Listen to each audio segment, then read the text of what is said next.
Hello and a very warm welcome to the brand new edition of the Question Hour show from the Parliament House complex, the show where we bring you important unstarred questions asked by the members of the upper house in the previous sessions and the response given by the government. I'm Kriti Mishra and joining me is my colleague Rajat Kain. Well, thanks Kriti and thanks to your viewers for watching this edition of Question Hour. Well, Rajat, Question Hour is a very important tool because it gives an opportunity to the members of both houses of parliament to question the government, to seek answers, to elicit replies from various departments as well as ministries. There are different types of questions, the start questions, the unstarred ones, and also the short notice questions. Start questions are those questions of which answers are given orally on the floor of the House. And the other category is the unstarred question, where answers are deemed to be considered to be laid on the table of the House at the end of the proceedings. And in this edition and in our Question Hour show, we collate and filter all important questions asked by the members of the upper house and the written replies given by the government. So Rajat, let's take our viewers through important questions and answers. And the first question in this edition is from member K.C. Ramamurthy, and this question pertains to the Ministry of Information and Broadcasting. And the member has inquired whether the government has reviewed the information and communication policy and whether developments have been made by the government in making information and communication infrastructure and new technologies accessible to the rural areas of the country and the details of the corrective steps taken by the government. Well, giving a reply to the query, the ministry said the Bureau of Outreach and Communication under the Ministry of Information and Broadcasting undertakes communication campaigns on behalf of ministries and departments of the Government of India with regard to their policies and programs. Now, such communication campaigns are designed keeping in view the requirement conveyed by the client ministries and departments, budget of the campaign, target audience.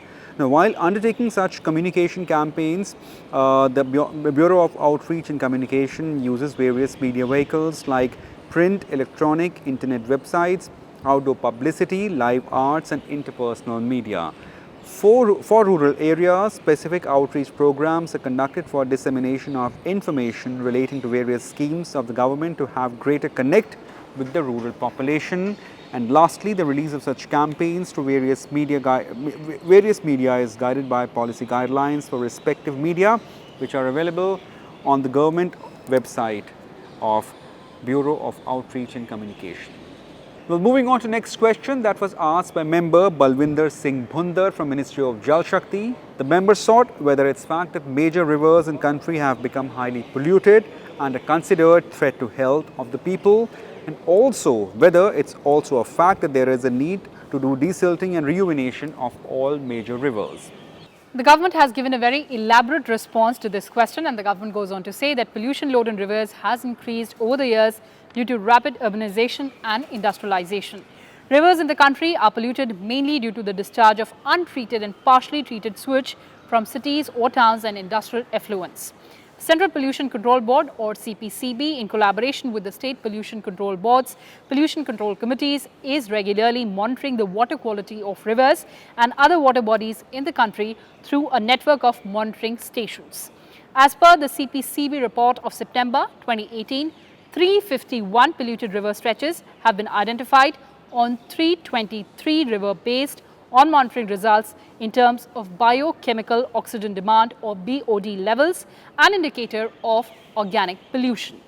This issue of desilting of river has been considered by government since long.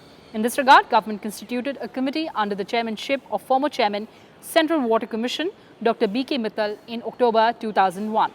Now, the committee found that desilting of rivers in general is not technically feasible due to several reasons like non-sustainability, non-availability of vast land required for the disposal of dredged material. However, the committee has also suggested that dredging of river reaches in waterways path to have minimum depths of water for navigation purpose and desilting of river in vulnerable stretches based on model study subject to techno-economic viability.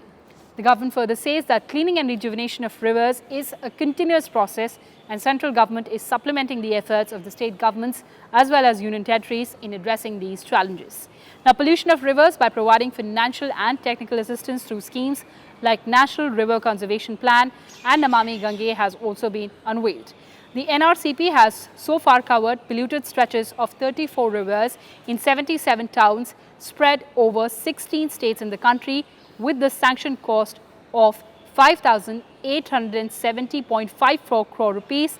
Sewage treatment capacity of 2522.03 million litres per day has also been created.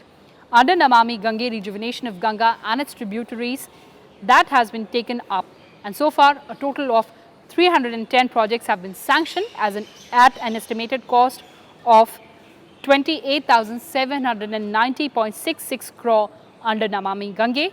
Of these, 116 projects have been completed and made operational, and sewage capacity of 703.89 MLD has been created. In addition, the sewage infrastructure is also being created under programs like Atal Mission for Rejuvenation and Urban Transformation, which is Amrut scheme, and also Smart City Mission of Ministry of Housing and Urban Affairs. So this was a very important question asked by member Balwinder Singh Bhunder in the last session of Rajya Sabha. And joining us on the question hour show is Rajya Sabha MP Mr. Balwinder Singh Bhunder. Sir, welcome to Rajya Sabha Television and thank you so much for joining us. Thank you. Sir, जैसा कि आप जानते हैं कि जो हमारा question our show है वो पिछले सेशन में जो महत्वपूर्ण सवाल सदस्य पूछते हैं उसको उठाते हैं और जो भी सरकार जवाब देती है। पिछले सत्र की अगर हम बात करें तो आपने बेहद ही महत्वपूर्ण सवाल पूछा था कि किस तरह से जो रिवर का पोल्यूशन है, जो नदियों का पोल्यूशन है, उसके लिए सरकार क्या काम कर रही है, क्या कदम उठा रही है। काफ़ी लंबा जवाब दिया सरकार ने। सर, आपका क्या मत है जो सरकार ने जवाब दिया उस पर? ये सबसे इम्पोर्टेंट है भाई, ये मुद्दा बहुत इम्पोर्टेंट है। आप जो टीवी पे डिबेट कर रहे हैं बहुत अच्छी बात है, देश के लिए बड़ा जरूरी है। अब हिंदुस्तान का एक जो रिवर है वो नहीं, अब हिंदुस्तान के सभी रिवर जो है पोल्यूट हो चुके हैं।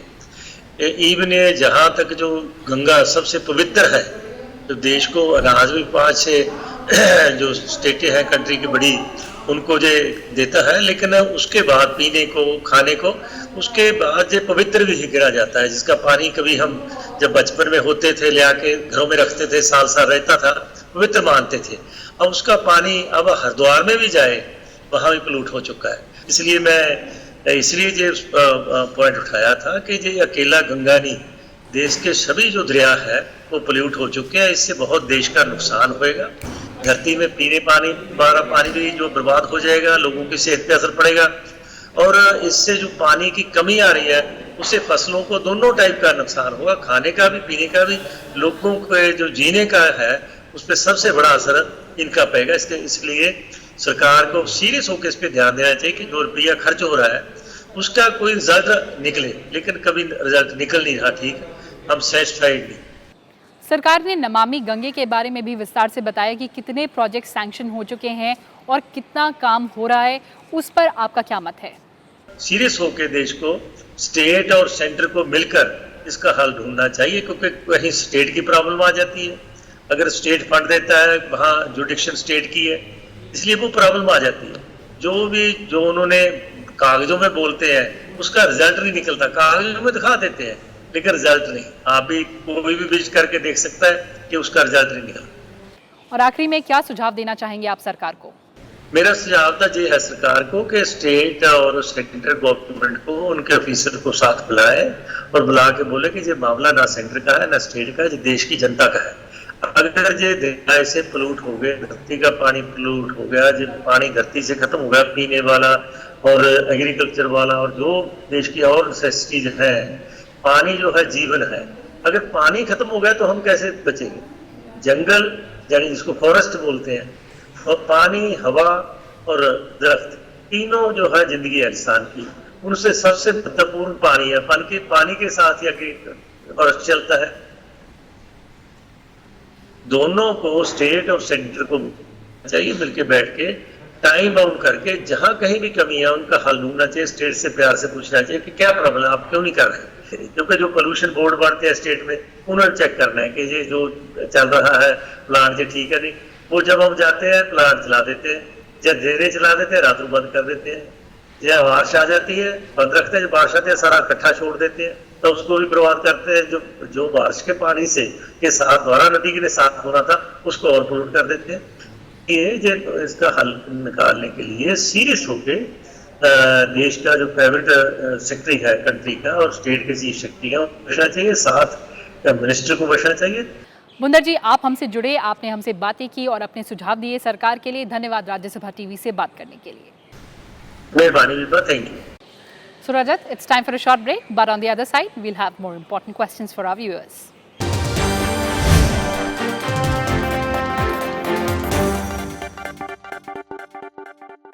Welcome back. You're watching the Question Now show, and now let's move to the next question, which was asked by member A. Vijay Kumar, and this question pertains to the Ministry of Parliamentary Affairs. And Mr. Vijay Kumar has inquired about the number and names of ministries and government departments where nominated member of Parliament are chairmen or board members, etc. in the country. Well, replying to this query, the ministry said that during the current 17th Lok Sabha, only 3 nominated members have been nominated members of the committee or the samitis by the Minister of Parliamentary Affairs on request of current concerned ministry and departments as shown against their names. And the list is as following. Sambaji Chhatrapati, Hindi Salahkar Samiti, Ministry of Consumer Affairs, Food and Public Distribution for 3 years. Rupa Ganguly, Metro Railway User Consultative Committee, Kolkata Ministry of Railways for 2 years. And Ram Shakal in Hindi Salahkar Samiti, Ministry of Tourism, and duration is also for 3 years. Well, moving on to next question that was asked by member Manoj Kumar Jha from Ministry of Jal Shakti. The member asked about number of habitations receiving contaminated water in the country and what are the measures planned for the same. And the government has given a detailed reply to this question, and the government says that as reported by the states and UTs, as on 18th of March 2020, drinking water sources in 50,203 habitations are affected by chemical contaminants like arsenic, fluoride, iron, salinity, nitrate and heavy metals in the country. Rural water supply is a state subject. Government of India supplements the efforts of states and UTs by providing financial and technical assistance through the central sponsored scheme Jal Jeevan Mission, which aims at providing potable water to every rural household with functional household tap connection at service level of 55 litre per capita per day by the year 2024. Powers to plan, approve and implement rural drinking water supply schemes are vested with the respective state governments. While allocating funds under Jal Jeevan Mission, 10% of weightage has been given to the population residing in habitations affected by chemical contaminants including heavy metals. The funds provided to the states under Jal Jeevan Mission can be utilized for taking up schemes in water quality affected areas on a priority basis. In March 2016, with the recommendation of the Niti Aayog, an amount of 1,000 crore was released to various arsenic and fluoride affected states for installation of community water purification plants and commissioning of piped water supply schemes. Further, in March 2017, National Water Quality Submission was launched as part of National Rural Drinking Water Program, which has now been subsumed under Jal Jeevan Mission to provide safe drinking water to 27,544 arsenic or fluoride affected rural habitations in the country by March 2021. And moving on to the next question asked by member Parimal Nathwani, and this question pertains to the Ministry of Environment, Forest and Climate Change. And the member has asked whether government has issued any advisory to states in the past or recently to modify linear infrastructure including eco-friendly animal crossing structures. And also the response of the Government of Gujarat, Ministry of Railway, Ministry of Road Transport and Highways as roads and railway lines pass through Gir National Park or Sanctuary Area for lines. Well, giving a consolidated reply to the query, the ministry said the Ministry of Environment, Forest and Climate Change has issued an advisory to the states and union territories requesting that proposals for linear infrastructure projects for consideration by the Standing Committee of National Board for Wildlife should be accompanied by an animal passage plan and other mitigation measures prepared on case-to-case basis in consultation with State Tree Wildlife Warden on the basis of the document Eco-Friendly Measures to Mitigate Impacts of Linear Infrastructure on Wildlife, prepared by Wildlife Institute of India in Dehradun. Now also, the Ministry of Environment, Forest and Climate Change has not received any comments on the said advisory in this regard.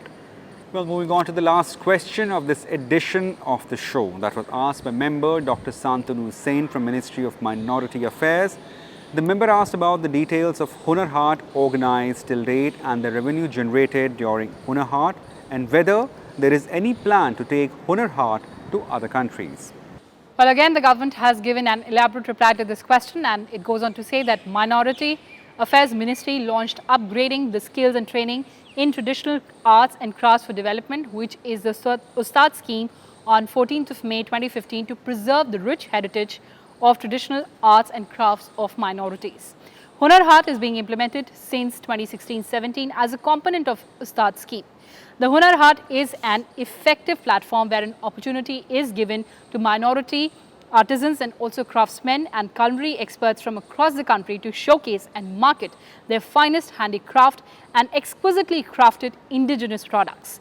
So far, 21 Hunar Haats have been organized by the Ministry of Minority Affairs since November 2016.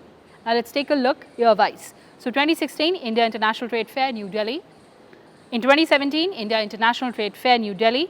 Baba Khadak Singh Marg, New Delhi, February. Puducherry in September 2017. Moving on to the next year, 2018, India International Trade Fair, New Delhi 2018. Baba Khadak Singh Marg, New Delhi, February 2018. Mumbai in January 2018 and December 2018. Prayagraj in September 2018. Puducherry in October 2018. Now let's talk about the year 2019. So India International Trade Fair, New Delhi 2019. Baba Khadak Singh Marg, New Delhi in January 2019. Mumbai in January 2019. Mumbai again in December 2019. Prayagraj in November 2019.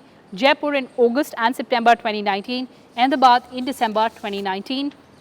And talking about the current year, 2020, Hyderabad in January 2020, Lucknow in January 2020, Indore in February 2020, India Gate Lawns in February 2020, Ranchi in February and March 2020, and venues for organizing Hunar Haats during the remaining period of the calendar year 2020 include Chandigarh, Pune, Bengaluru, Kota, Panjim, Kochi and Chennai. And as per the available information, total sales of 57.93 crore rupees was generated in the 21 Hunar Haats organized so far. Well, that's it. That brings to an end of this edition of the show. Thanks for watching Question Hour. Take care and stay safe.